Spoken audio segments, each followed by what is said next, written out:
Yay! Yay! Hi, everyone. Oh my gosh. We're so excited to be here. Everything's working, so we're here. We're super excited. Before we first of all, happy Earth Day, everybody. Happy Earth Day! Happy Earth Day! Before I go into who we are, I'd like to know who you are. Tell us who you are and where you're from. We want to see who all's here. We love you and we love to see people. Yay! Michael! Hey! Hey, Michael. Don't be shy, guys. Don't be shy. Yay! All right. Lots of fun. I'm going to let Kaya read them out because he can probably read them. I have to do like this to see them. So tell us where you're from. We love to know more about you. Fantastic. Dubai. All right, Sarah. Woohoo! Michael from Texas. Texas. Yay. And Dee's from Nebraska. Much love. Wonderful. Yeah, it was really neat last week. We've been doing these lives on different channels. And today is really special because we're doing a special Earth Day AMA on the Earth Tribe. Like, how great is that? So cool. We're so happy you guys are joining us. New Jersey. There's just something about the way it was written made me say it that way. Ontario. Jackie. UHHC changed my life. Yay. Washington, D.C. Vancouver. All right. We got like 3 Canadians. Just Guadalajara. Canada. Another Canada. West Australia. Kim. Wow. Up to you. It's the middle of the night. Cyprus. Yeah, Boise. He's correct. Boise. That's right. Argentina. Buenos Aires. Cuba. All right. Now we're rolling. Everybody's starting to come in. Love it. Love it. We love to really feel like we are right here with you because, I mean, the love all comes through. So we will completely get your vibration and be right here with you.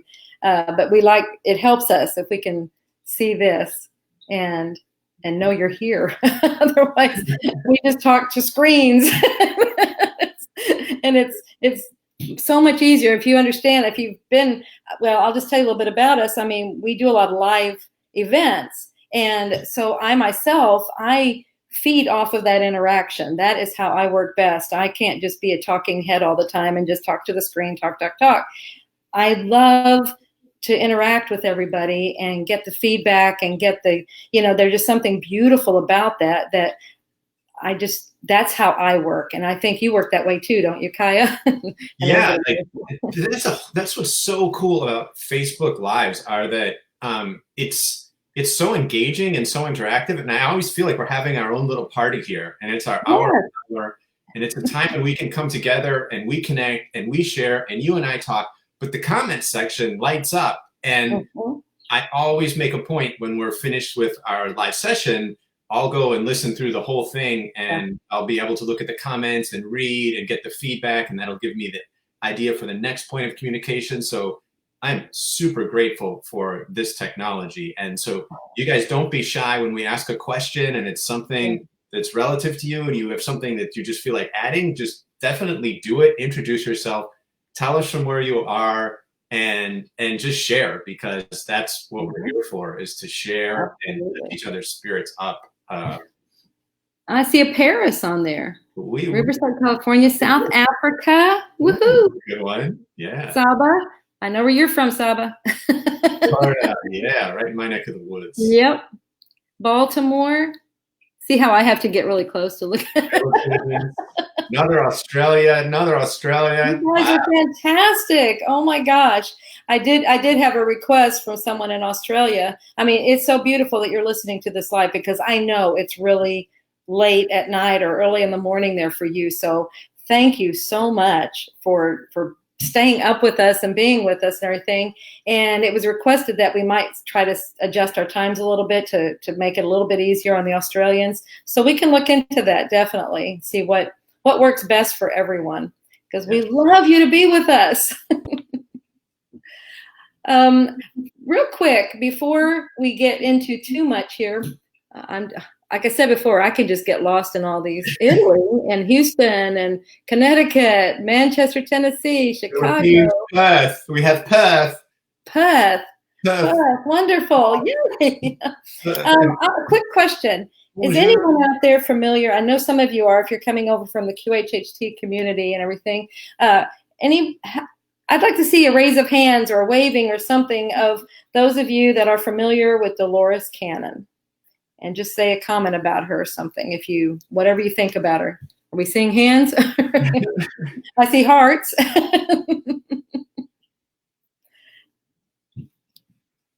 Hungary, woohoo!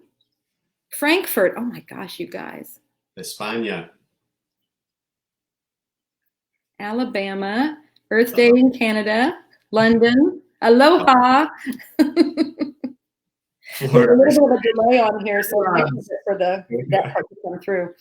But the reason I'm asking is because that, if you don't know, I just want to kind of get an idea of who you are and if you know me or you know Dolores, because Dolores is my mother. Dolores Cannon is, and so that helps me to kind of know where I see a hand. Yay! Okay. That helps me to know how much to say here and everything.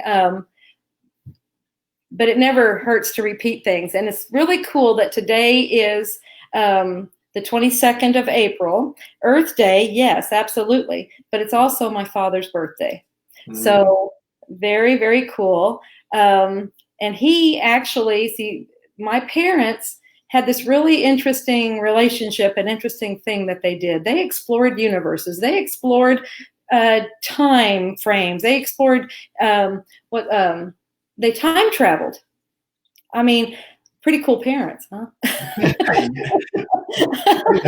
Really cool parents. Pretty cool parents. I mean, they were adventurers, but I don't know that they saw themselves that way. I mean, they were just very curious. They were just doing their things. My father was in the Navy, a military Navy man, and then when he was in the Philippines, stationed there, he learned how to do hypnosis. There was somebody there locally that was training that, and he just really picked it up. He was very, very good at it. And so he worked with when we came back stateside, he was working with all the men on the base and things as they were being called back to go to Vietnam or things like that. And so a lot of anxiety, as you can imagine. So he was working with them, and my mother was helping him. So that's like the beginnings, and then she learned from him how to do hypnosis. And then there are a lot of things that happen. I won't go through all that story, but through the time, then later, as he kind of decided he didn't want to do it anymore, but he trained her and everything, and now she was doing it, and she was learning new methods, and along that process, she was creating her own method. And that's through the time, it's all come forward. That's what we now call quantum healing hypnosis technique, or QHHT. What's cool is with both of them, actually, they both worked on me. So you say worked on me, what do you mean? My father, he didn't need to be experimenting because he had been through it and everything. So it was more like he was just trying different methods, different things with me. And this is back when you would use the shiny object, and things like that. Like he was using the pendulum. Mm-hmm. Yeah. You're very sleepy. You're getting very sleepy. And your eyelids are really heavy and all that. You can't keep them open. And that he would do these things. He would do these tests all the time to see how deep you were, because that was a traditional method. You do these things. And I remember the one was your arm is stiff as a board. It will not move. It will not move. And they push and push, and it was stiff as a board. It will not move. And it didn't move. It did not bend. And I remember another one was, have you take a bite of an onion and say it tastes like an apple? Did you do that? I did it. No. I did it. And I was like, well, it was really funny because, it didn't taste like an onion. I remember that. It didn't repulse me. Was it sweet? It was like I couldn't really define the taste. And so later we were trying to test it out to see what the taste was, and it was more like apple juice. is what I think I got. And I was like, yeah, that's feels pretty close, you know. So, but there was something in that, all those tests, you know, he kept doing all these tests and he never would actually take it farther, you know. And I remember one that was really cool. This is funny that we're going way off into this. Birthday, so yeah, like it is. One, he was like, it was like the one thing that we actually did, because otherwise it was all these tests. And I don't know about you, but I'm not real big about being tested. I don't, you know, even though we do the tests in the class, but that's why I have that name. I put different terms around tests because I don't like to be tested. So, but you know, and another thing, I'm being tested by my father. Oh, okay, that makes it more challenging. Exactly. There's some stuff there, you know, and I want to please. I want to pass the test, you know. And so that's where it was like, can we just get to something, you know? Can we do something? And he was kept the tests were to see if you're deep enough to go do something, right? Well, anyway, one time he went ahead. He did a scene. And this is when I was in university. I was going to school, and I was in the Razorback band. Okay, and then the Razorbacks, the Arkansas Razorbacks. That's the college. What's your instrument? I played the flute. Okay, the flute. All right. And so he's like, okay, he's setting up the scene. He's like, all right, you're on the sidelines. You're getting ready to march out on the field. Okay, and it's like he does the whistle blows or he does something. And I remember, because it's like whatever. We always have a thing that you enter the field on, you know, there's a cadence, there's all these things that you enter with. March. And so he said the right word, and all of a sudden my body just goes into attention mode, completely into attention mode, and I am ready, and I'm marching on that field. So it was like, I am there. You know? And so if I was questioning anything, which I always question everything because of all the testing, I knew that was real. I remember how that felt. I was in full attention mode. I was marching on that field. Well, wait. Now you're marching on that field. Now you're telling the story. You're not on the field. This is you at home when he's doing this, and then you feel like you're on the field, or what's the context? Yeah, my body went completely into that full attention, and then I could feel myself. I wasn't actually marching, but I could feel myself going onto the field because it's something I would do a lot. You know, I've been through, at that point, 4, 5, 6 years of marching band, you know, so, you know, your body knows what to do. when you hear the whistle, you hear the cadence, whatever, the body goes immediately into position. Okay. So it was that kind of a thing. It was like the mind, none of it knew, you know, I mean, on one hand, I knew, okay, we're just doing this thing. But on the other hand, the body was following what it knew. Does that make sense? Or at least in my head, the body. Yeah. This is none of the stuff we were planning to talk about. Okay. Just so you know. But I always follow my guidance, and I don't know why somebody needs this information, but here you go. Anyway, so that was the beginning. And then, you know, just very quickly, my father was in a very severe car accident, and that's what kind of stopped what he was doing. But before that, I mean, they had been delving into, they'd come across this world that was very unknown back then. They were doing this work in the 60s. And I don't know how many were around in the 60s. You know, I'll tell my age, I was. And so, but back then, it was not at all like it is right now. Not at all. I mean, there was so little out there. We were just starting to open our eyes. We were just starting to wake up. This is called humanity, was just starting to make these little steps and starting to wonder about other things. Now, in the Eastern world, they were fully into reincarnation and all these different things, but not here in the Western world. It was just starting to make little bitty tiptoes into here. It's like, could there possibly be things as other lives, you know, and wonderments like that, you know.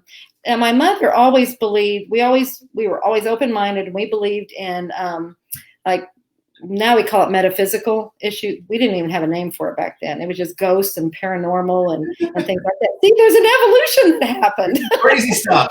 Crazy stuff, absolutely. And so that's where, you know, she was already open-minded, and she raised us to be open-minded. They both did.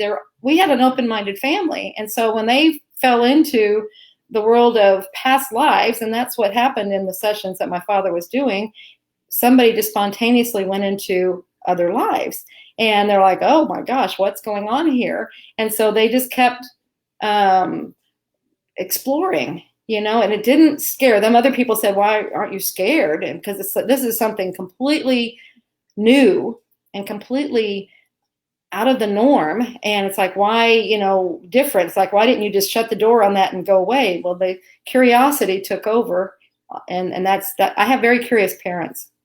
And so they just went and they just explored. And that's what led us to where we are now. Like I said, after his accident and after we went through a big recovery time, then mom was at this point, because we were all going off, the children were going off to college or getting married or whatever. And so then that's where she's like, I want to do something. I want to do some, I want to, what do I do now?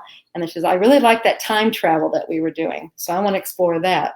And then that's where she was taking it. And she was learning that there were new things happening. She could do it with new methods. And so she had to experiment and try out these new methods and try out different things to see what worked, what didn't work, things like that. And I was the lucky one that she tried them on. She tried a lot of them on. She took a lot of guinea pigs, but I was one of the major ones. Primary guinea pig. Primary guinea pig, yeah. Because I love it. I love doing things like that. I love being in that state of awareness. It's very different. I was always questioning myself, even though I love it. I was always like, well, I'm very aware. So, I know I'm just barely here. I'm barely doing anything, but it was fun to explore these new worlds, because she would do things like, well, let's go meet your guide. Let's go see what's going on there. It's like, oh, that sounds like fun. Let's do that, and let's go ride on a cloud for a while. Oh, that sounds like fun. Let's go do that. It's that kind of stuff. And that's just the way we did things. And before you know it, then there's a whole thing that grows out of it, and it was just people exploring other dimensions, other worlds, other curiosities, just seeing who we really are. And that's really what we could see now. Is I was asked this yesterday in an interview, was what, like, how did it happen? And you can see it happen very subtly for me. It was just moving along. And then finally, one day, all of a sudden, not too long before my mother passed in 2014, I realized this. I realized I had a contract with my mother. That was very obvious. We were working together. This was a mission. And it started feeling like a mission. And so, see, it shifted from, okay, this is divine kind of thing into this is a mission. And I feel like there are a lot of you on this show right now that feel that way, that you have a mission, you have a reason for being here. And I want to tell you that you do. If you have that feeling, it is real. And we can talk about that more later if you like. But this is so that tells you a little bit about where I've come from. When my mother passed, then, we had so many practitioners out there. We needed to keep this going. This again, that mission feel is there. This is something for humanity. This is helping humanity to grow and learn and develop.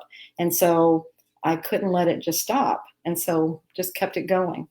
And along that way, it was just within a couple of years after that, I fully, I kept asking for help. I needed help. And so my mother, again, behind the scenes, she's always there doing her thing because this is her baby. She led Kaya to me, which is one of the, the hugest things that, I thank her daily for doing this. It came through the way of other people coming, getting him to me, but I know that my mother was back there pulling the strings. And he's a fantastic partner to work with and teach with and things like that. But also it's his business understanding. It's how he has a strategist mind. He thinks differently from probably anybody else I've ever known. And that's what is beautiful about him and this combination and bringing him here and working together is he knows how to make things work and how to move them and grow them, which is what I needed help with. I didn't know how to do that. And so, like I said, what I'll give myself credit for is recognizing him for who he is and the wonderful help that he will give, and he is giving and has been giving, and and all the things and wonderful things he's doing for QHHT and for humanity. And thank you, Mom. Thank you, Suzanne, for being the person in the middle that was the guidance. And thank you, Kaya. Kaya Wittenberg, everybody. Thank you so much. What a beautiful introduction. I want to say, before I begin, happy birthday to my father, too. It was his birthday yesterday. Fantastic. How funny is that? Birthdays abound. Wow. Interesting. I'd like to start this off with a little piece of interesting information that's part of current events, and then I'd like to discuss a theme. Starting off with the little piece of current information. As you may have heard this week, if people are following markets and these sorts of things that are happening right now there's an oil crash. Yes, oil is collapsing.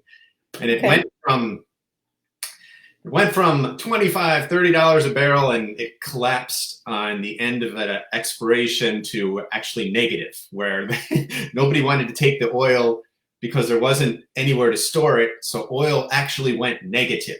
And this was a big thing with the financial markets. And everybody's talking. Has that ever happened before? What's that? Has that ever happened before? I don't think it's ever happened. I'm not sure. I don't really follow oil, but in this instance, I was following it just because it was such a mainstream thing. And people are actually calling me, asking me, do you know how I buy it? How can I buy oil? How can I buy oil? It's at a penny. It's at this. I said, you probably don't want to buy oil unless you know oil and you've been following these sorts of things, because you don't know what it's going to do and you don't know what kinds of times they are. I would probably not recommend doing that right now. And then it was super volatile, and it is super volatile. And people are having the question, well, what do we do now? And what do we think about all this? Here's what I have to say about oil crashing. Good. Good. I welcome the crash of oil.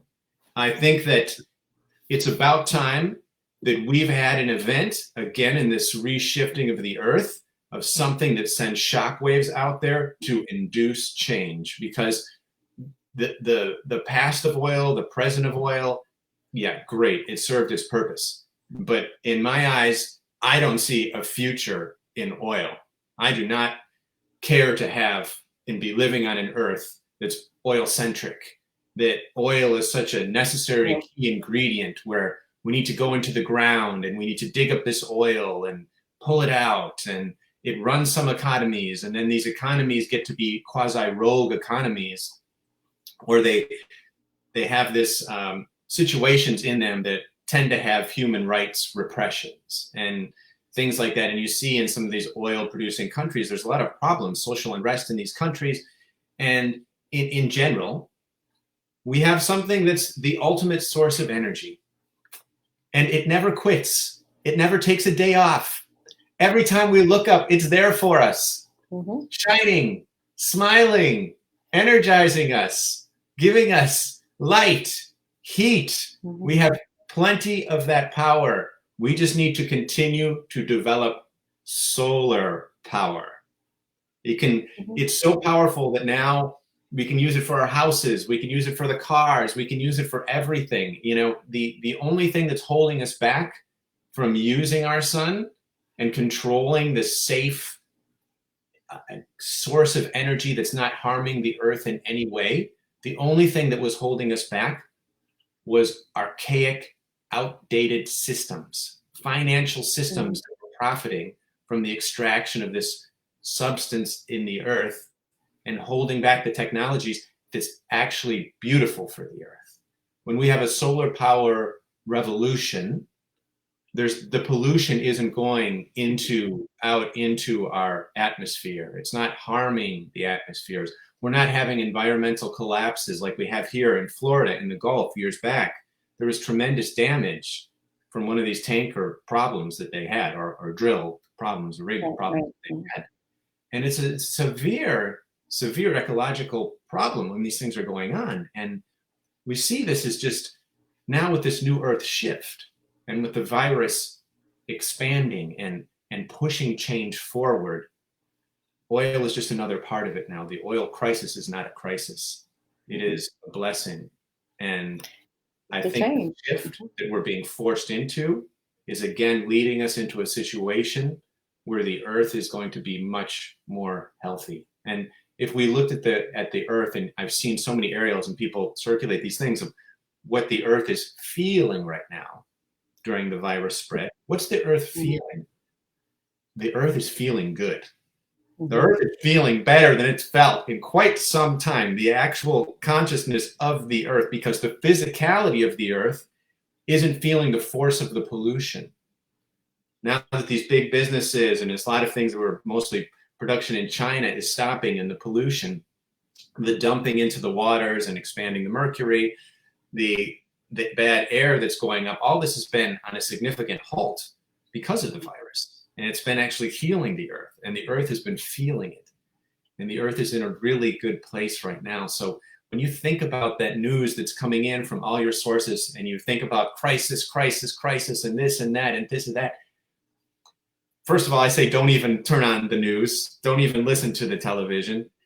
But if somebody's discussing that and it does come into your consciousness, think about all the good that's happening right now with the earth and orient yourself in the direction of more, of how can we now take this pattern of a beautiful earth, a healed earth, and new technologies, and how do we continue taking that forward in our consciousness so that we get behind movements and leaders and groups that believe in this, that feel this, that feel where we're going, that feel this transition, putting us into a place where we are better off for the lives of our children and our grandchildren, and the earth is a healed earth, and we're a unified society as earth beings coming together instead of these segmented fiefdoms of people conflicting, increasing defense budgets, and all these sorts of things.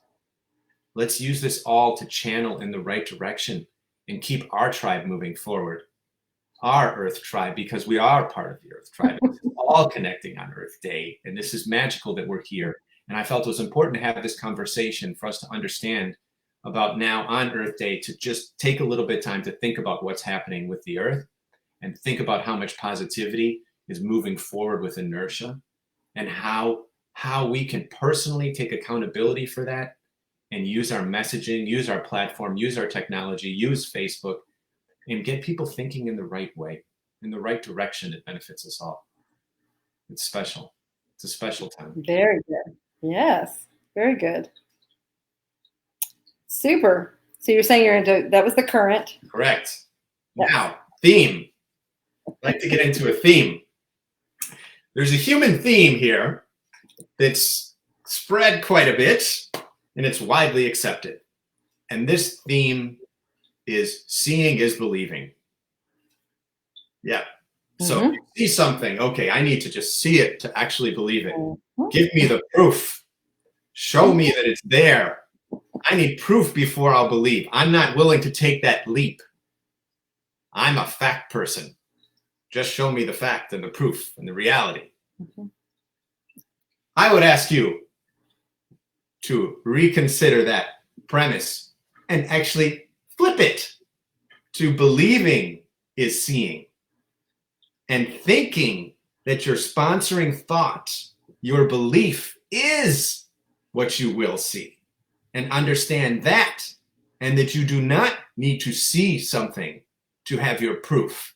You do not need to see something to actually believe. You don't need to see it to have possibility. Believe it first. By believing it, then you will see it. It will become your reality.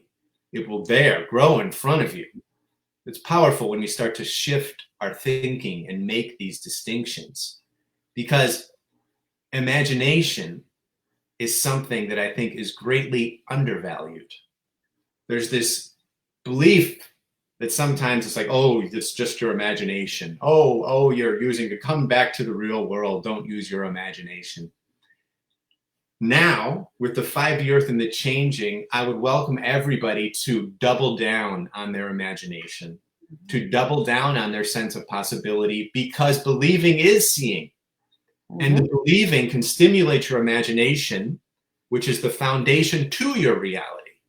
By having a highly visual, stimulative, glowing, colorful, vivid, light imagination, you are stimulating the very nurture, the very nature of your reality, your preferred desired reality. And the greater distinction you're able to put into that, the greater clarity you're able to see your dream life and the way that you want things to be, the greater probability that they will actually come into existence. You don't need to see them to believe them. You can simply believe and imagine and put energy and strength into that, and it will ignite a flow of synchronicity. That's the system. By doing so, you will ignite a flow of synchronicities that will come to you, that will bring you onto a path.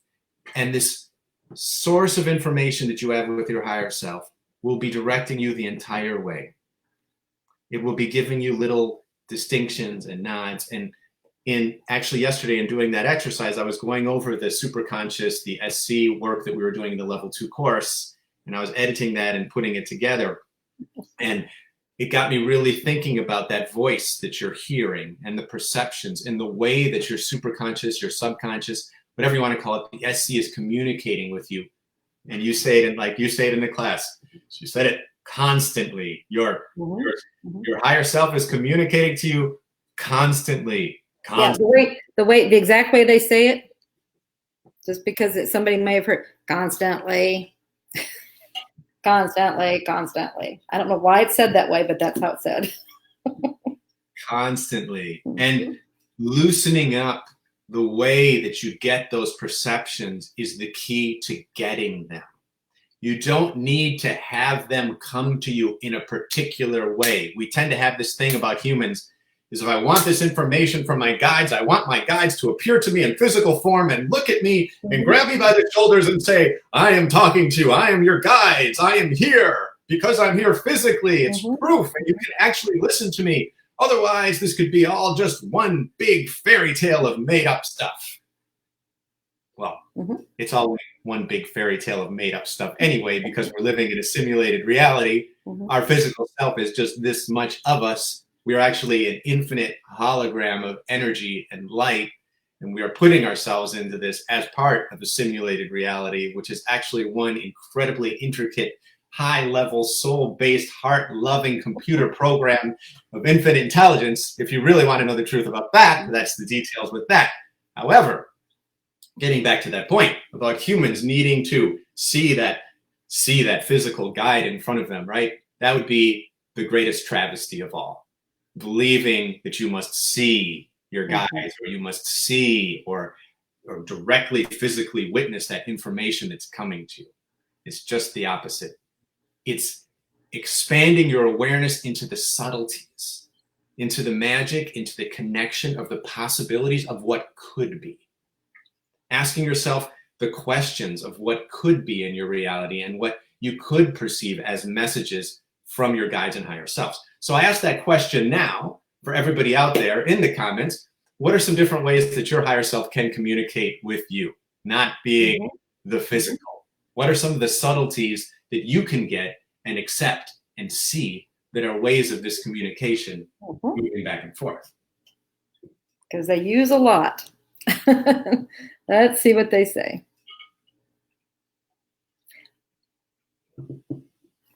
Here's someone has 11:11, but I think that happened to be the time that, anyway, but 11 numbers, yes. I'll just go ahead and put that out there. Numbers are away. Yes. repeating numbers. Repeating numbers. And numbers are so important to us, right? Numbers are a human construct that have a lot of validity and they have a purpose, right? Our numbers allow us to measure. Our numbers allow us to create a greater physical concept of something, to create a symbol of something. So they can be very, very useful. And that's, if you're getting a number message, that's actually quite close to your physicality, right? Because the numbers are connected to measure and physical, and they are that construct. That's not something esoteric at all. If you're seeing, anyone see numbers at a particular time, a certain pattern of numbers that you see, that can be very clearly a sign. And if you see the matrix videos of the numbers of the ones and the zeros and the binary flow, and you see these things and you can get kind of lost in those things. And it could almost put you into a bit of a trance, an altered state, just by looking at flowing numbers. Right. And I've always thought, it's like it's to get your attention. So that the main objective with any message is to get your attention. So whatever it takes to do that. And numbers, if you see repeating numbers, especially if you see them over and over again, that starts to get your attention. It's like, why do I keep seeing this? See, that got your attention. And that was it. I'm seeing wonderful answers over here. Synchronicities, truth bumps. Thank you for that one. Dreams. Yes. Let's see, they're going by really fast now. Numbers, songs, and what does that say? Whispers. Okay, and I also saw birds and nature. Oh, I love birds and nature. Mm-hmm. Yeah, you're majorly. I just love them. Mm-hmm. Vibrating, feel myself vibrating. Absolutely. Music, books. How many of you have had like a book just fall off a shelf? Kind of in front, and it opens up, and exactly what you needed. And another one along that same line. I'm trying to see if anybody has visions, goosebumps, dreams, repeating numbers, gut feelings. Yes. Listen to your gut. That's the beginning. Your gut knows. Your gut knows. Your heart knows. The head, not so much. The heart and the gut, they know. Okay. An eagle flies over me when I ask if things will work out. Ooh, I love that one. Very cool. I'll interject here because you mentioned something that's so special to me, and I just really, really love the call of birds, the chirping of birds, or anything. To me, it's the sweetest music. And I remember we have some Australians that are here. I remember I was coming back from China, and now I'm in Byron Bay, Australia. And, those flights are kind of crazy, and you're on different time zones, and after a while we travel a lot, you don't really know where you are. So it's kind of funny when you open your eyes in the morning and you're in that half state, you kind of wonder, where am I? Part of it is, am I on Earth? Am I somewhere else? Am I a different dream? Okay, now I'm on Earth. Let me just try and figure out where I am on Earth. And I thought it was in China because I was in China for the 2 weeks before. But then I heard the woo, woo, woo, ah, ah, ah, ah, ah, the kookaburra, and I was like, that's a kookaburra. I think I'm in Australia. I am in Australia. I look out the window, and it was like the celebration. Higher self was coming through that kookaburra and making that chirp and letting me know that I was in Australia, and it was beautiful. And that is the coolest chirp or call or whatever you want to call it. But they have a very distinct, them and the one that sounds like a baby, and that's when I was hearing, when I was talking to you on the phone yesterday, I was like, that sounds like an Australian bird. It's that one that makes a sound that almost sounds like a baby. Yeah. I was crying. Then they have the magpie, like, I love these birds. You do love the birds. Sorry, just had to interject there. No problem. Where one of the things here in Arkansas, I'm in the middle of the country, and we have it predominantly here, are the cardinals. And the cardinals are very representative of my mother, and they're very representative of the spirit side, the guides and everything. So every time, it's kind of like a known thing that if you see cardinals, then that's representing that. And I have a cardinal that's tapping on my window all the time. So it's like, okay, wow. I think this might tell me something. Wow. Yeah. And actually, it's been a family. It's gone down through a lineage. It started with the male cardinal, and I would see the female in the tree. And then a couple of years later, because every year they come back and they're doing the same thing. A couple of years later, then the female started doing it, and I didn't see the male. And I was like, oh no, something happened to her mate. And then I saw, after a couple of years, I saw a young male. And so I guess that was a son. I don't know. And then now that one's doing it. So it's just, they're teaching. What are they trying to tell me? I haven't figured that out yet, unless it's just, we're here. You're good. We're here. And I think so many times that's what it is. It's just we want reassurance that we're not alone, that we're on the right track, things like that. And so many times that's what they're telling us. And like the one said, she sees an eagle fly over the car, or fly over her whenever she's wondering if it will work out. Another thing is, like, if they're flying like that, sometimes that's giving you a direction to go, or it's like, keep going forward, something. So you definitely pay attention. They're trying to get your attention. This is how this other part speaks to us. It's through all these things. So did we have anything else? Were you picking up anything else in here? Yeah. Well, Rainbows. Rainbows, yeah. Yes. The sky lighting up in beautiful color is pretty significant. Is a pretty significant thing, and that makes me think of, like, last night I was looking out over the water, and the sky was this beautiful red. It was like a bright red / maroon, and I was like, oh, I have to go outside and I have to meditate through this and kind of take into this light. I saw that that unusual light as a signal to me of to get deeper into it when I saw it, because it was so unusual. And now when these things come to me, I take action. I don't no longer think, but if some thought comes to me, I don't second guess it. I just flow into it, because nature has such a way of showing us things through its beauty and the sunlight bringing me in. And so I just went in and I meditated into it, and I felt myself going into that light and into the sun and feeling that energy. And it was the sun setting, and it was maybe 5 minutes it took of my evening out of my time, but I had the benefit of it for hours afterward.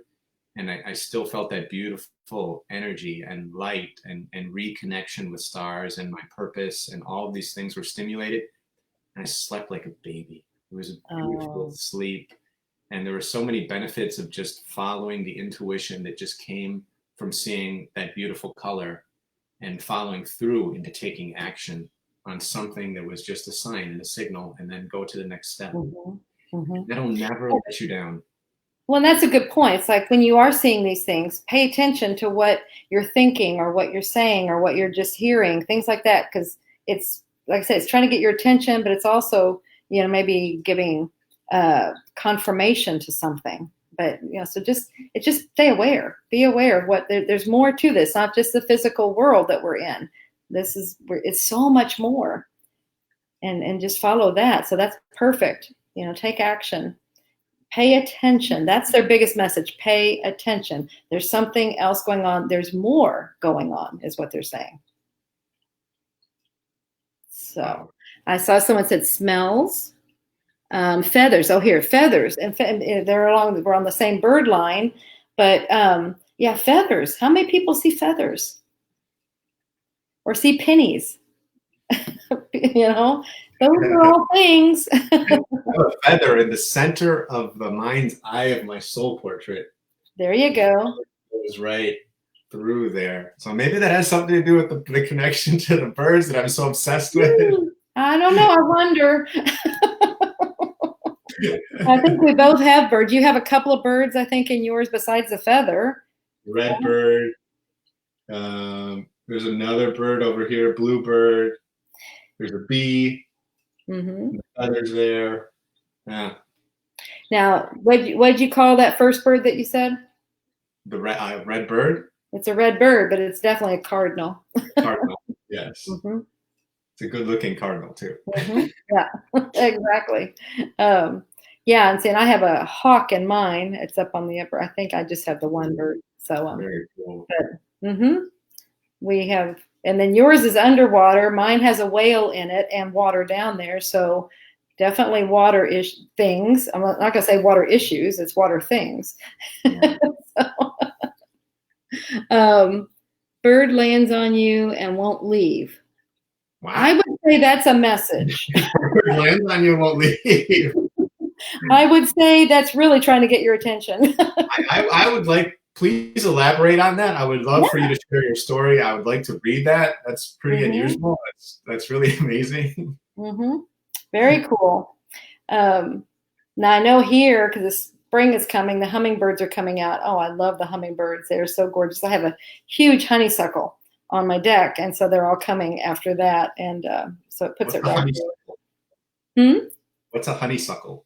A honeysuckle. You don't know what a honeysuckle is? It's a plant that has these long flowers, just like little bitty flowers that are long like a trumpet. And then they have, like, it's a really, really sweet nectar in them. And I remember when I was young, and I was a Girl Scout. This is my memory of being a Girl Scout. I was at the Girl Scout camp, and there was a honeysuckle bush there, and that's what we would do. You take the flowers off, you pull the piston out, I guess, and you suck the nectar out of it. Well, that's what the hummingbirds are doing. They're going, their beak is really long, and it's going down into that trumpet and getting the nectar. So they're very, very good. Anyway, yeah. Thank you. Learn something new every day. Every day. Is that just a country? Is that a more urban plant? I thought it was everywhere, but or rural plant, not urban, rural. I don't think we have those in Miami. If somebody's from Miami and you've seen them, you could comment, but I don't think we have them here. You have more palm trees and yes, things that are there forever. So, okay. So, yeah, what are some things that we are getting? Oh my God! Find a Kaya honeysuckle. Funny, Debbie. Yeah, send a picture so he can see it. Heart-shaped rocks, very good. Yes, absolutely. That happens a lot too. You're just like, how does this happen? You know, it's like, are there really that many heart-shaped rocks out here? Probably not. This is how they're getting your attention. It's being placed there so that you will notice it. That's something that's interesting now, is I'm getting the feeling now of synchronicities. And if you guys want to share, what was a moment in your life when you had this incredible synchronicity, and how did it come to you? Like how did something come to you, and what was it? And was it something that you didn't expect or could expect? Or it's interesting hearing these stories of how they come about. I have a sense of curiosity for these things. Mm-hmm. Peacock calling in the distance. Now, where are you that you would hear a peacock? Because do you have them there?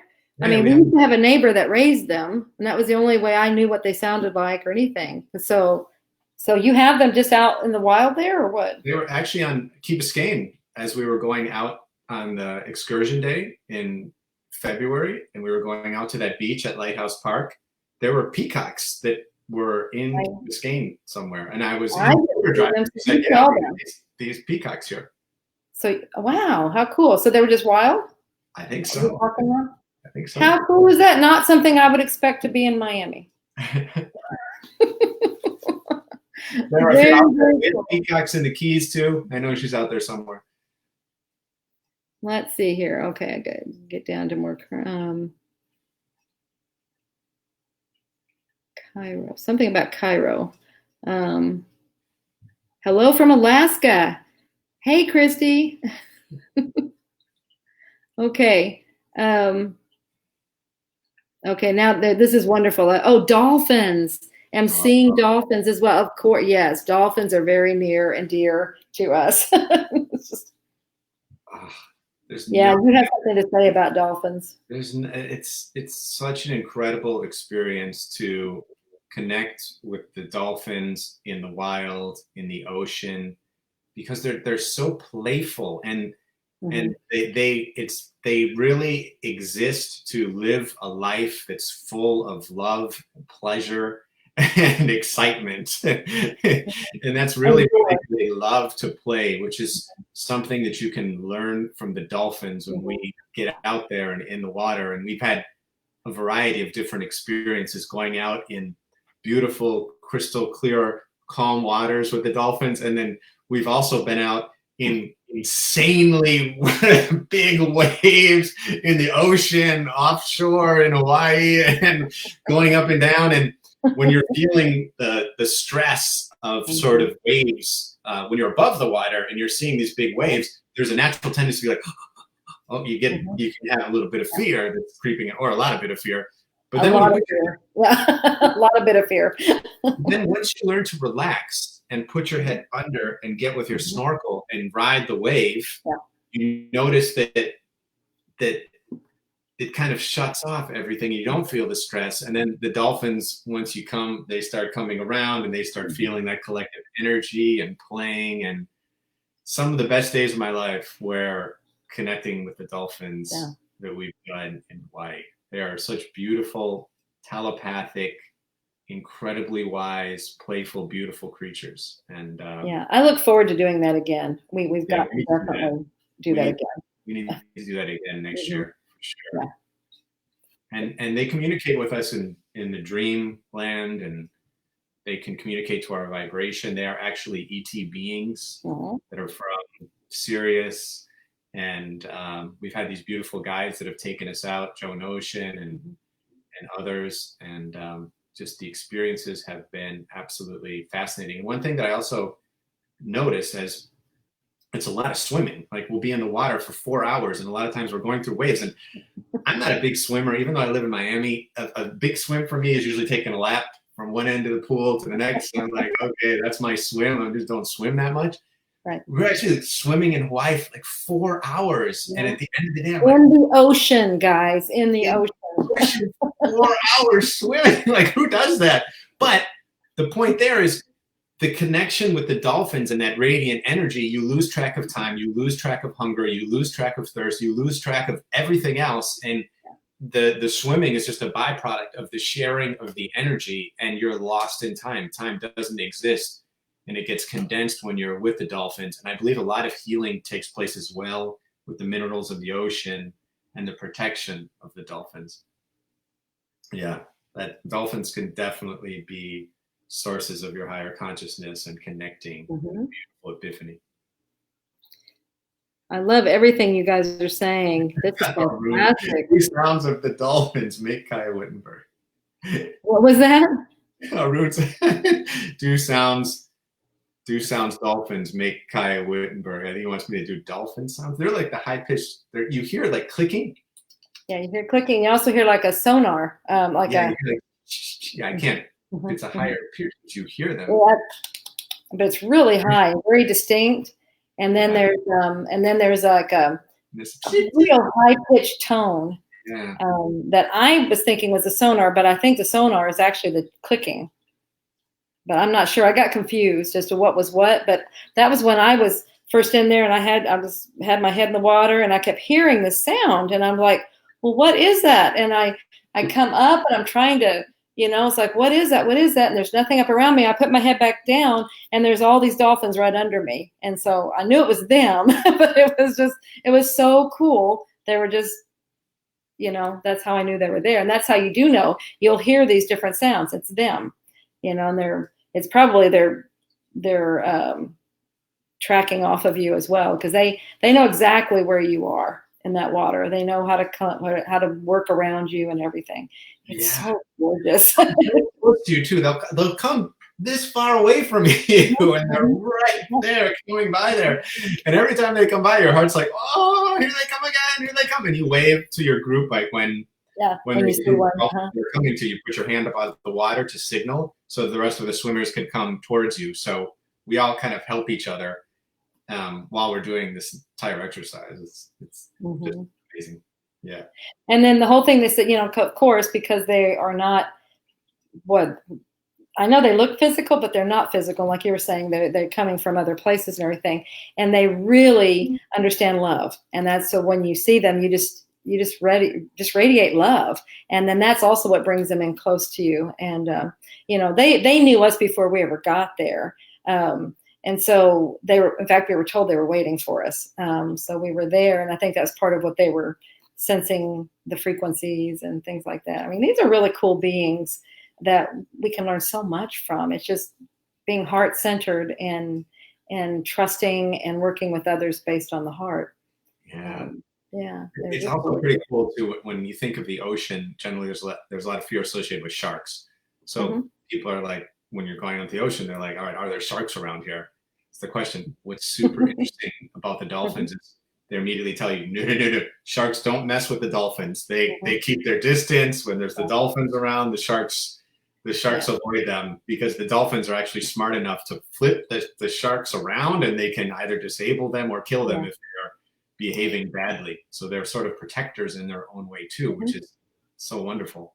Right. Where I got concerned when we were in the deep water, we're talking about waves and everything, is when the dolphins weren't there. It's like I could feel they weren't there. And I'm like, okay, I don't want to be out here now. Back to the boat. Yep, back to the boat time. Yes. I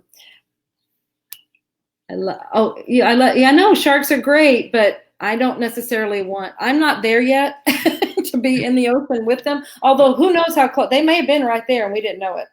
And that's the thing, you know, but I know I'm good with dolphins.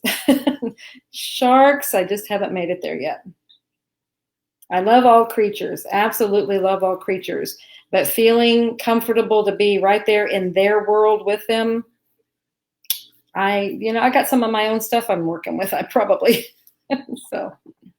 Yeah, But that's great. You see the beauty in sharks. I love it. What's interesting is we've been talking about the earth, and we've naturally been talking about animals as a theme today as we've been navigating this conversation. And I think it's interesting to think about the new earth from a slightly different perspective than we had before. And much like the new earth is an experience for human beings to become an improved level of the species, an upgraded form, a genetically higher, more evolved form of our species, it's also something that is going to impact animals too, and that animals are experiencing an upgrade into the new earth as well. This new earth is a new earth. It's not solely a human being thing where the humans get the upgrade and other forms of consciousness don't, which is interesting because we tend to think that it's all about the humans and the humans are the ones that are most important and the highest, the most intelligent. But animals are also undergoing this, and it will be very interesting to see the changes in how we can connect with animals, how we communicate with animals, and you could start to notice probably already connection with animals and a telepathic ability to sense them and to feel them through heart energy and to connect into their vibration is something that's expanding and something that's becoming more and more powerful for us all as we and that's what I see as the way of the new world. It's heart centered, like I was saying, this is how the dolphins are teaching us how to work like this, and that's what is happening to us. And the more that we can go there, I mean, yeah, the head has its purpose, it's thinking through things, but the more we can do things from the heart, that's where it all works, because that's how the animals communicate. That's how, I mean, the rest of the world is heart-centered. We're the ones that have to figure this out. We're working on it. And you're exactly right. That's what I've seen in the shift is, and people tell me, it's like, because I'm in area, I'm rural. I'm in the middle of the woods. Deer are all over here. And so they're hunters. We have hunters, and I'm not saying anything against hunters. There's a reason, for them, and then what they do. But what I'm finding is a lot of people that were devout hunters and just couldn't wait to get out and hunt now no longer want to. They have a hard time killing something. That's part of this process. It's one thing to do it for survival. It's one thing, then it's an agreed upon arrangement between you and the animal. But it's another thing to do it just for the heck of doing it, and that's what I'm seeing being kind of moved away from, is that just the sport of hunting. And that's a beautiful thing. And that's why I'm seeing a lot of things being done that way, much more conscientious movement with business and with how we live. And that's what I feel like a lot of this, we've been slowed down and just, it's for that. It's just to kind of shift gears and relook at what we're doing and how we're doing it. And rather than being in that rat race that we've been on, just doing it because that's what we've always done. Now, a lot of people are shifting what they want to do and how they want to do it in their work and their jobs. And that's a huge thing here. And I think there's going to be a big change when everything's lifted and everybody goes back, and people are going to go, but that's not how I want to do it anymore. And there's another shift. I think when we think about, this is an interesting topic that you're bringing up, and sort of hunting, and it makes me think about something that's really important to us all, and it's the way that the body's functioning and nutrition that you put into it. And something that was really impactful for me is channeling and feeling that energy and getting a sort of visual is coming to me of the hierarchy of energy and how things get energized in nature, and how this can go from nature and into my body and energize me. And the connection of the hierarchy of energy would be at the top, things that are connected most closely to sun energy. And because there are plants here on the earth that have these marvelous mechanisms to be able to capture sunlight energy and use that as for all the nourishment that they need. The plants don't have to get teeth and kill other plants or kill humans or kill animals. That's a really cool visual, though. They don't have to do that, right? Their engineering is quite sophisticated. When you think about it, they're able to capture that natural sunlight energy and get all the nourishment that they need. Isn't that a beautiful thing? There isn't a byproduct or downside to the way they are created to fuel themselves. So if you think about that, what can humans learn from that? Well, that nourishment can be passed on to us when we're consuming something that has that fresh sun energy into it. It's a high value nutrient source. It's alive. It's closely connected to the sun. It has radiance. It has power. There's something about that type of nutrition and the chlorophyll and whatever it may be that can really fuel you. And then as we get kind of further down the tree or into plant life that's further on down, and we get to stuff closer to the ground and stuff that's maybe planted in the ground, okay, that's a bit more dense and may have a bit more contracted nutrient power into it, and it may take more work to break it down, but there's still good nutrients in that because it's still directly connected to that sunlight energy. Then we go like a step back from that and we start looking at animals, and we may look at smaller animals as being maybe closer connected still to that energy because they're less physical, and maybe they're munching the vegetation, and that's how they get their energy. And then as we get bigger and bigger, we start to get in bigger animals that have to eat the other animals for their energy or things like that, and they get further and further away. So you can kind of, thinking along those lines, you can kind of get a spectrum of what may be most nutritious for you based just upon the connection to the sunlight chain of nutrition and food and nourishment.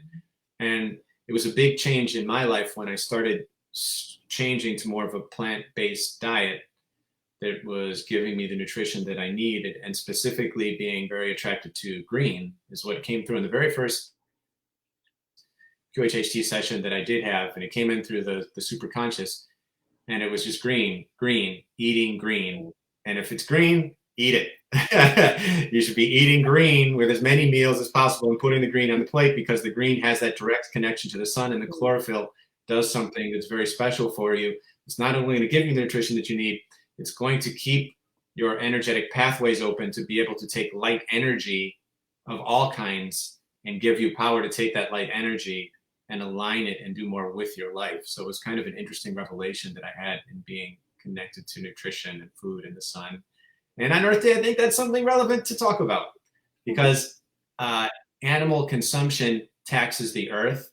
The cow and the whole slaughtering and everything that's going on with that, and the production of cows specifically for food source, and the methane and all that, it's very harmful to the environment. So I would ask anybody, if they would so consider eating much, much less beef in the next year. I mean, I don't eat it at all. When I do eat it, I get nightmares. And it's kind of crazy, but I've experimented with this. When I eat beef, I get nightmares. And I think it has to do with the karmic energy and the last feeling of that animal before it passes on to something else, and feeling a visceral sense of fear by, in essence, being in a sort of a quasi concentration camp. But I won't get too negative with that. It's just what I feel and why I don't choose to do it, because I actually feel the vibration of that cow that I'm consuming. So I don't do it anymore. And if we all kind of make a pledge to eat less beef, it would be less taxing to the earth. That is the number one thing that we could do to be less taxing on the earth. And there's these alternate meat sources. They taste just like meat anyway. Like, we eat these burgers, these Impossible burgers. You can't tell the difference. Like, for those of you out there that haven't had an Impossible burger, it tastes the same. It's just as good. I like it more. Exactly. It's probably one of the best burgers I've ever had is an Impossible burger. And that's, like you're saying, it's over the beef. I mean, it's just, I would never have known if I didn't read it, and if I didn't know about it. So now, one thing I'd like to stress here, though, I mean, it's like, I absolutely encourage, it's like, eat what's healthy and things like that. Exactly what you're saying. I think it's wonderful. It's wonderful guidance. But something that was told to me early on, because see, that was what came to you through a session. and that was what you needed. And I definitely feel like that's very good for anybody. But also they're always reinforcing to me that each person must follow their own guidance, because what's right for somebody else may not be exactly right for you. So definitely tap into your own guidance team and see what's right for your body, because we have a lot of different bodies here. And it may be that down the road it will be exactly, what somebody else is doing, but right now it may not be, and you're still in your mode of moving. But if you try to push it before your body's ready, it may not, you might have some resistance from the body. And so that's where just following your guidance. But that's another thing of just tapping in, and trusting what you get, trusting what you hear, trusting what you know. So I encourage you to do that. And definitely what Kaya is saying here is absolutely, I'm still working toward what Kaya is saying, because I have definitely just naturally, the beef consumption just has naturally gone down. It's like something there just doesn't want, the body doesn't want as much. So I think it's things like that, where the body just gradually shifts. So follow it as it does that. And, but there's no need to force the body to do things that it's not ready to do. Listen to the body. You will know, there's that whole, you said something early on, I think, Kaya, about how, it's all to do with the heart. I call it like a Geiger counter. It's like a system within the body. It knows, and you can tell immediately, like if you're eating something or whatever, or you're doing something, the body will tell you where you are with that, yes. Emotionally. And listen to that. There's how many times have you done something and then, later go, I knew that wasn't the right thing to do. I just knew it. I felt it in my gut. It just wasn't right. Listen to that. That's your Geiger counter. That's your guidance system. It's working with you, and it can only work as well as you will work with it. You've got to listen to it and trust it. And the more you trust it, the stronger it will be, to where before you know it, you will just know. And it's all part of that same thing. And how many of you have had that? You just know something. You know that you know that you know, but you don't know how you know. Well, see, it's from that developing that trust system, that whole listening to your guidance, listening to your gut, that develops into the knowing. And so it's a muscle. It's a muscle that you're working with there. So listen, trust. It knows. Yeah. And I think it's also helpful to just set intention with your physical self. And and going back to the theme of the earth, I think it's an intention. The intention for me is to, okay, how can I consume and be as good as I can to the earth through my consumption choices? And how can I be as good as I possibly can to my body in terms of consumption choices? And the barometer of my body responding to the food is pretty simple. It's how do I feel after I've eaten, and maybe like 20 minutes after, okay? Yeah. If I'm feeling exhausted and I got a nap and I'm just really, I've either eaten way too much or I've eaten something that is disagreeable with my system for its nutritional requirements. Yeah. And when you're eating the right quantity and quality, you should not feel a sense of fatigue after eating. And in fact, in some meals, you should actually feel an uplift in your energies. Part of what I've been doing is incorporating broccoli sprouts into my smoothies, and I noticed that it's a bit of a neurotropic, and it gives me actually a sense of awakeness when I have it and consume it, which is very interesting. Instead of just processing, I'm even more alert as I'm putting that into my smoothies. I've been doing that, and it has like sulforaphane in it, and has a lot of anti-cancer properties and things like that. So I'm kind of a geek when it comes to nutrition stuff. I'm kind of a geek when it comes to anti-aging. There's a passion of mine.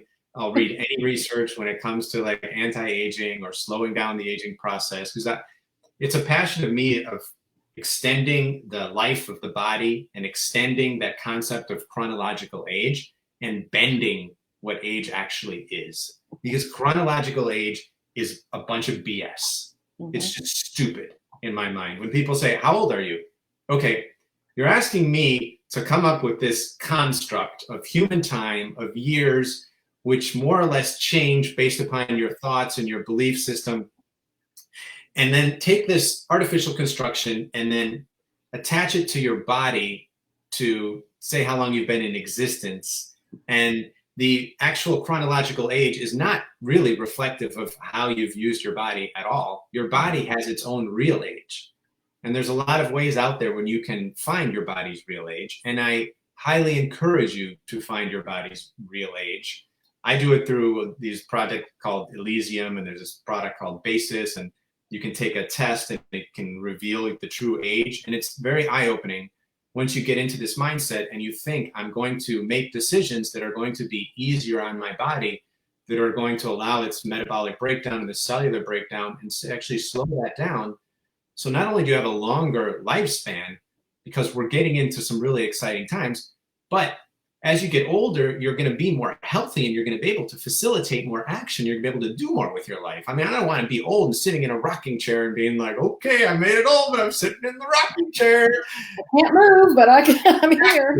Lively. I want to have that sense of curiosity, that sense of passion. And it starts now. Like, you do this, it's good to start it as soon as possible rather than try and get to this stuff when you're already at that point. And even if you are already at that point, I get so inspired. Like, again, we go to Machu Picchu and we're sitting at the base and there's 70 and an 82-year-old woman that's going to go do the hike, and she's pumped and she's amped and she's going to do it. And I'm like, you are a model of humanity. Like, it's amazing. You can't imagine what children you have. You're incredible.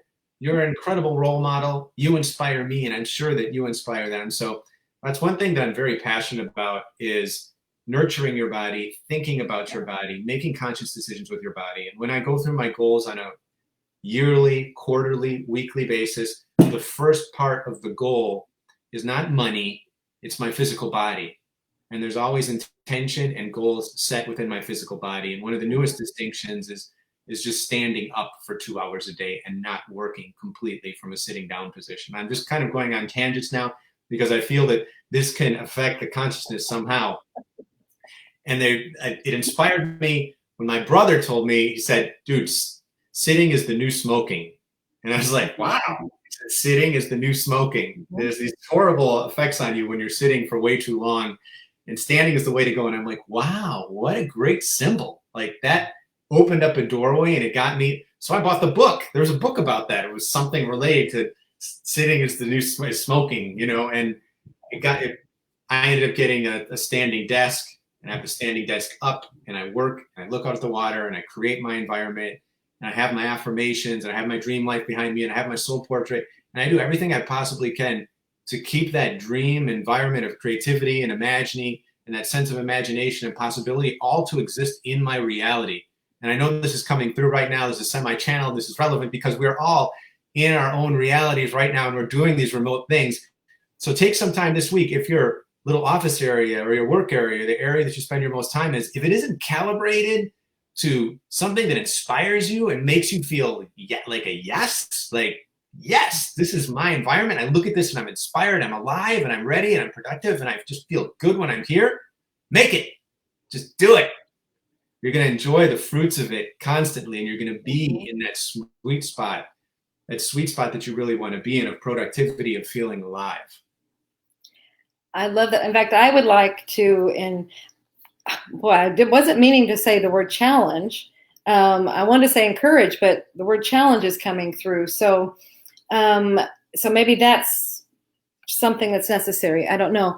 I would like to challenge everyone to, because that's what this time is about. It came through so clearly to me at this time. Everything's slowed down, and it was like, now be creative. Now do what you really want to do. So I would like to encourage, challenge, whatever word you need to get you off your ass and do it, is be creative. What is it you would just absolutely love to do? What would bring you that joy? What would bring you that bliss? See, that would completely change your energy. The energy that you are running through your body, that you are sharing with other people, that will change your world. When you're going to a job and you're working at something that it's just drudgery. I'm just doing it for the money. I just need to do this for XYZ. You know, that's can you feel the difference of energy that that's bringing into the body? Now, I understand maybe that's what you need to do for XYZ, but at the same time, I encourage you, if you're able to now, especially, think of some alternative things that you can add on to the side or do whatever so that that will bring your energy up. What they've always said is, yeah, we're here to bring energy. And so it's all about being. And so many people say, but I want to do, what is it? I want to do something. I'm here to do something. I'm here with a mission. I've got to do something. And it's really about being here and spreading this beautiful energy. So the best way that you can be the most wonderful you and spread that most wonderful energy is to do what you love. Be in your bliss. Be in your joy. So find what does that for you and do it. Find that passion. And it may be just a hobby, but it's something that stirs that energy and brings that energy through the body. Then it makes all the other things that we do that we feel like we have to do, it makes them much more tolerable, much more, it might even be pleasant to the system because you have that everything is put in its place now. It's not like it's something that you're trapped in. You gotta find what you love. That's why we're here. We're here to do that and bring all this beautiful energy to everyone else, because how better can we be examples to the rest of the world than to do that? Because then we're giving everybody else permission to do that. And what a wonderful world that would be if everybody's really enjoying their lives.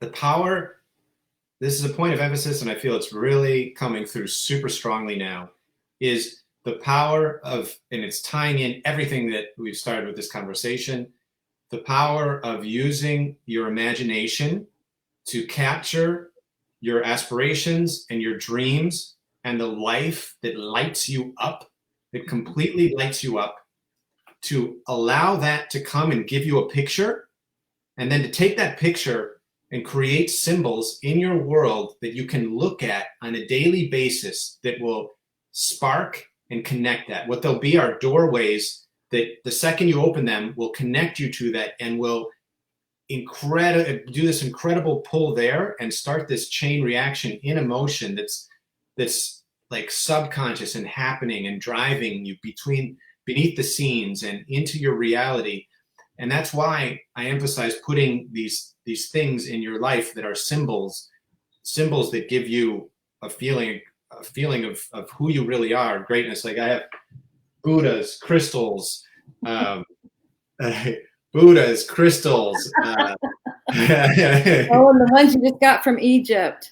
From Egypt, and like with the golden, and it's the hawk that flies from above. And when the hawk, as it flies from above, it brings out the strategist in me, and it ignites what I already know is there, but it reconnects to that hawk, because that hawk can go above and it sees all, and it knows what to do by gliding and going and seeing above. And I look at that and it sparks, and I look, and then I look and I see, and I just put some words in here that are really important to me that I see: courage, faith, creativity, and they all mean something very important. Those are three powerful keywords that I put, that I look at. Courage, the courage to have these crazy, wild beliefs that we have that are not mainstream, but to speak them. It's a big thing. It's easy to have these things that we know, we feel is right. We know how the earth should be run. We know how to run our bodies. We know the things we should be doing. We know how to heal the earth. We know how to treat each other. We know how to share love. We know how to expand consciousness and all these things, but they're not mainstream yet, right? None of these things are really mainstream at all. The mainstream earth consciousness is behind still. For the most part, it's changing, but still, it takes courage to work through those and speak your truth. And that's why I like to calibrate to courage every day. Faith, knowing that things just work out. Faith, knowing that there's a plan for you. You have your guides. Things are going to happen. There's going to be ups and downs. But by having your faith, believing is seeing. The faith guides me through, calibrating with my faith, taking a minute every day, every morning to calibrate with faith. Creativity. Creativity is the physical aspect of those other things, and getting and bringing these thoughts that come to me from the higher self and being creative to bring them into the world through different channels and different mediums and different ideas. And these are formulas that we all can use. Anyone that's hearing this now, you can tap into your courage. You can tap into your faith. You can mix your creativity. And it's this powerful triangle of strength that you can bring out into the world and realize that there's really no limits to what you can do. I've been feeling and seeing so much incredible steps that are coming forward through this virus time. I've been seeing, like, on my Facebook feed, I saw some practitioners, they've published books like in no time. It's like you published a book, like amazing. That's tremendous. And they're not trying to get some big lofty publisher. They've been going out, they've had these ideas, they decided they want to do it, they decided they wanted to write, and they just did it, and they found online how to get a publisher, how to do self-publishing, and they do it, and they put it out there, and bam, it's something huge. I know there's a huge accomplishment. So for those of you that are moving forward and taking charge in those things, even small little things that you're doing that are new, and you're having the courage to express yourself in new ways, I applaud you. This is what the time this is for. It's have the courage to be expressing yourself in new ways and letting your heart energy, letting what feels right come forth. And every day letting that direct you, drive you, and using that creativity to just think. And you want people to tell you, like, wow, that's really cool that you're doing that. You want them thinking, I didn't know that, didn't know that you could actually do something like that. You want that to happen. You want to invite those moments when the courage comes in and the judgment, the thought of judgment might be there, and then it's been crossed. Because we're crossing those bridges and we're burning the bridges and we're not looking back. We're not going back to the old earth. This is the new earth. This is the time of change. We are the accelerators of the change, and it's time. It's time to express yourself as fully as you can in new ways. Surprise people, surprise yourself, and keep that energy and that momentum moving forward. Absolutely. And I keep seeing, like, when you're talking about that, it's like we're going to be down the road a little bit, and then we'll look back at this time. I mean, let's say 5, 10, 15, 20 years, whatever. We're going to look back at this time as this was it. This was that pivotal point. Everybody thought it was calamity, but this was when everything changed. This is when my life changed. This is when my whole world changed in the way I wanted it. It's up to you. It's all about tapping in. So that was beautiful, Kaya. Yes. We had a question. Kaya Julia, could you please speak about the mission work we are feeling and talking about it in the beginning? Okay. That was from Damaris. Could you speak more about mission work that we are feeling? Okay, that kind of just taps into just the tangent that I was just going into. Mission work is the work that you're feeling now during this time to have an impact on the earth, have an impact on the civilization, have an impact in your special way, because we tend to completely undervalue our impact. It's like you think, oh, I can, maybe I'll just, my impact, who am I going to impact? Am I going to impact like just my intermediate family or just a few people? No.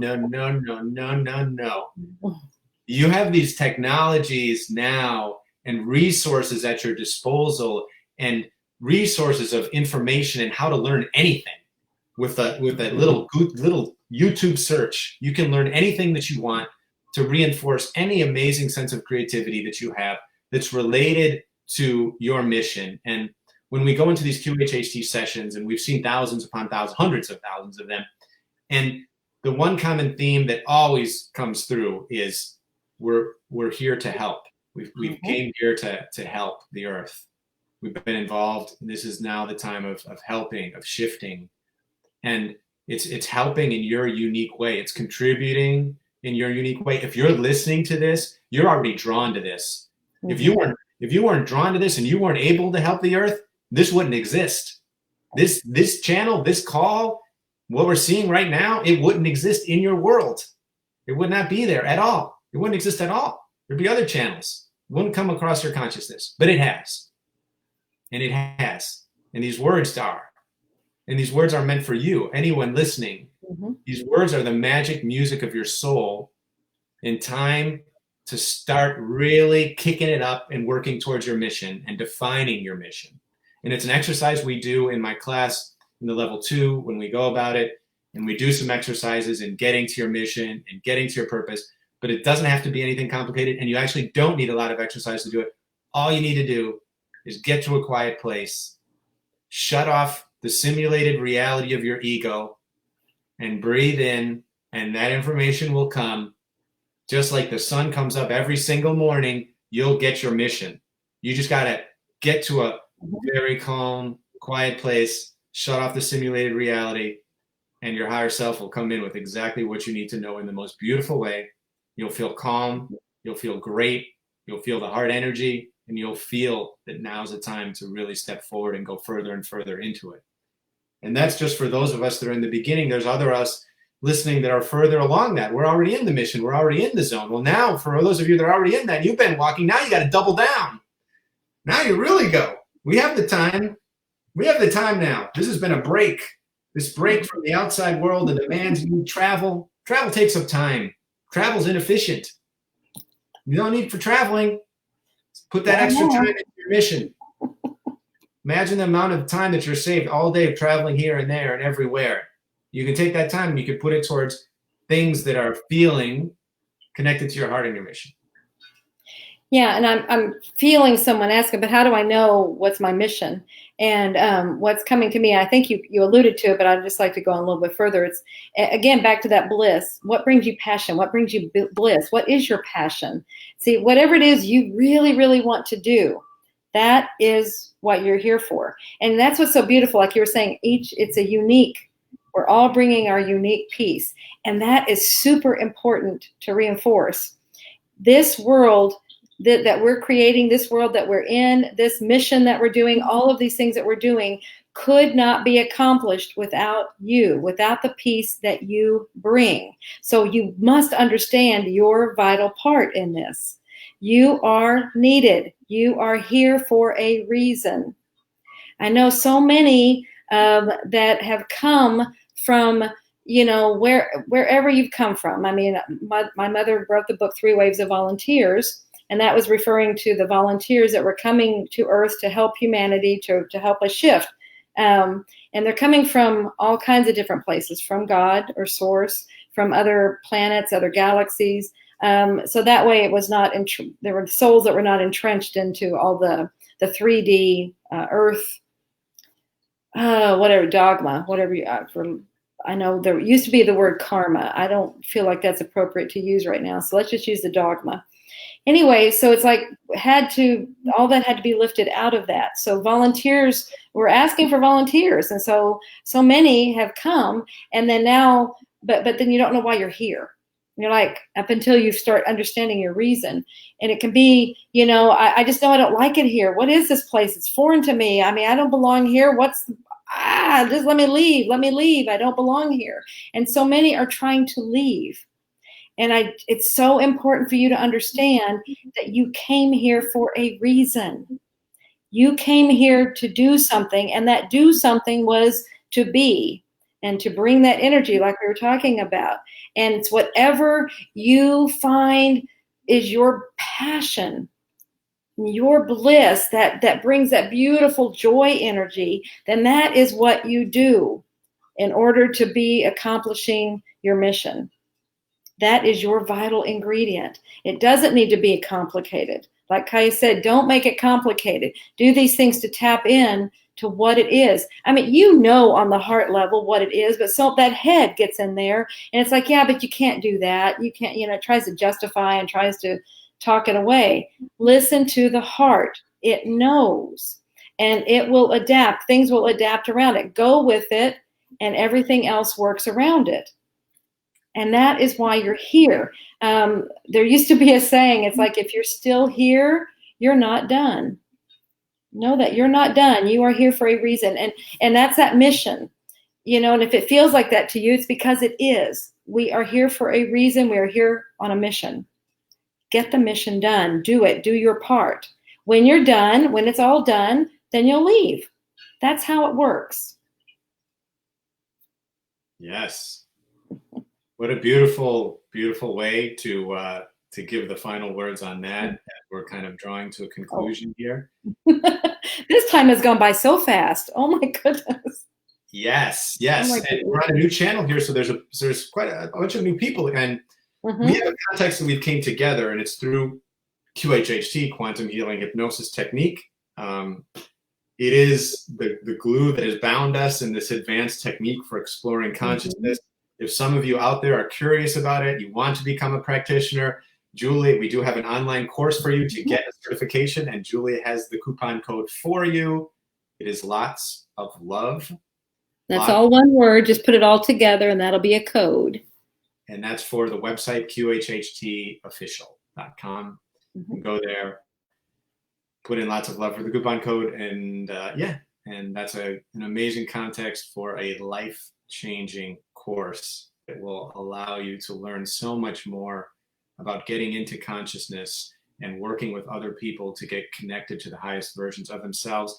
And a byproduct of that is you expanding that connection and growing that connection and getting much more comfortable with that natural connection that you have with your own higher self. Yes. So you're aiding others and you're expanding yourselves, and it's this beautiful, beautiful dance to be engaged in. Through that amazing thing, I want to thank you all for this incredible, joyful experience. Thank you for all the comments. Thank you for the participation on this amazing Earth Day. Think about the Earth today. Think about things that you can pledge to be a better member of this Earth and to be a driver of a better and more beautiful Earth in the future, keeping this momentum and this energy forward. Yes, absolutely beautiful. Absolutely beautiful. And each and every one of you, we will go back and we will read all of your comments. They go by so fast. I've been able to see a few of them. You are the most beautiful people. I can feel your love. I can feel your energy. You are just gorgeous. And so please go and have the most gorgeous day. Take that beautiful energy, that beautiful sunshine that you are, out into your world in whatever way works for you, because that's your way. I love you all. You have been, oh my gosh, now I'm feeling the love. Oh, you guys are so cool. Oh man. I hope you all feel that too, because it is such a gorgeous love. I love you all, and until next time, thank you so much, Kaya. I love you, and I love working with you all the time, and we love coming to you. Bye. Bye, everyone. We'll see you. Let's see. We're on QHHT Friday, 11 a.m. The QHHT Facebook page. Yeah. See you guys. Bye.